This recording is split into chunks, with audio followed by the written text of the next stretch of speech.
Alright, hello everyone. This will be our take 2 or 3. Thank you for watching. And today we do have an event for you. A server of the community, a great legend, yes, and I might add also, he represented the USA in the 2000 Sydney Olympics in Australia. In the Sydney, Australia Olympics, yeah. Typo there. The one, the only, Mr. Rocky Juarez. Thank you greatly. I appreciate it. You know, I do want to show what you might not remember. Hopefully you remember. But it was a time you were in that transition. Was it a transition? Explain. I'm gonna shut up now. This is a great moment. Well, it was a transition from going from amateur to professional boxing. Like they say, somewhat rags to riches.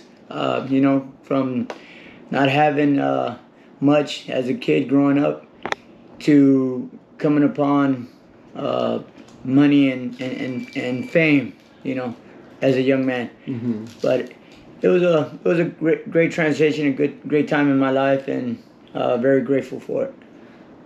One question I had during this photo shoot, that was a big eye-opening moment for me that life is real.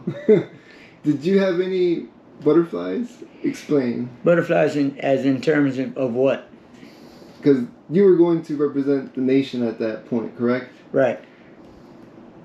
That's a big weight on the shoulder. No, not really. You know, as a fighter, you know, our job, our obligation is to go out and compete and come out safe. So at that time, I was very active as an amateur. I was fighting in national tournaments and world championships and fighting against different countries. So it was nothing out of the ordinary. So I kind of fell in, and it was just to me another tournament. It wasn't, you know, I realize what it is now. I take great pride in what it is now, but to me it was just another tournament that I had to go out and perform.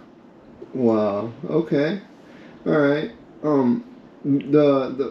A question I try to ask everybody that I've done, the great people that have brought this city up. What gets you up in the morning?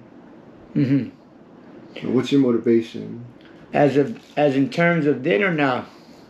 Let's do both. Okay. Then. Okay. Well, then it was. I was boxing was life. Mm-hmm. You know, it was everything that I knew. It was everything I trained for.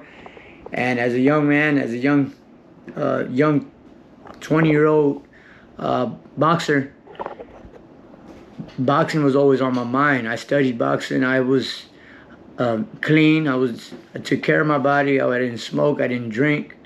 I didn't do any drugs. I did everything the correct way. And I tell a lot of my fighters now that it's different when you make money and you have fame, you know, and you get introduced to a different part of the world. You know, you start going to the nightclubs and you start being introduced to certain bad things and drugs and drinking and alcohol, nightclubs, ladies. But you know, it was something that it was just a stage in my life that I am blessed that I got through, and fortunate that I am okay, and something I'm able to teach to young men today. That's crazy you said that. I'm gonna add, if I'm wrong, tell me. You went to Jeff Davis. You graduated Jeff Davis. That's a pretty. Yes, sir. Woo! Yeah. So you had it all around, but you were saying no. Right. Staying strong, dreams in here. That's a great mentality. Well, this wraps up for the first part of the interview.